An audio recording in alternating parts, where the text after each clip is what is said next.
The idea for Feeding Creativity came about a few years ago, and it was more of a daydream, and I love sharing recipes. I'm always cooking for people. It's kind of my way of connecting with somebody, but obviously I'm a portrait photographer at heart.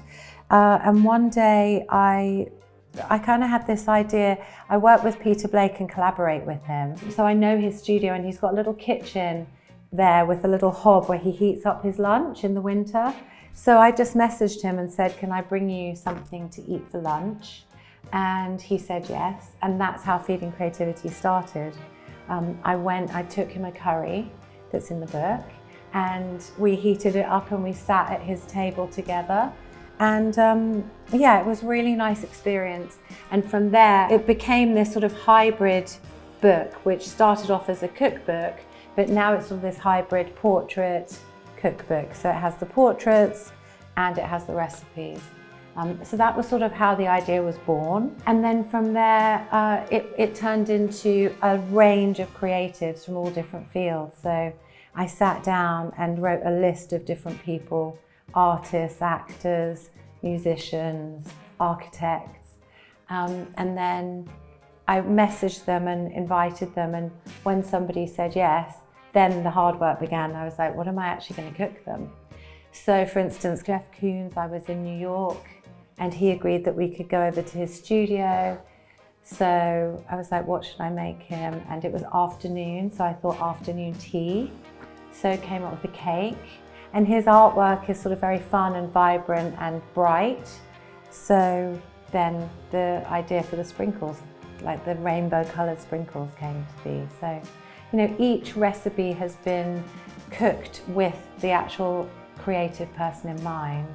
It feels nice to go to somebody's home and bring them food. I'm definitely a feeder, so this idea for the book sort of stems from that. I love to photograph people and go into their world and collaborate with them on a portrait and keep it very calm and relaxed. And I love to please people through food, because when I do that, it always opens up a really interesting conversation.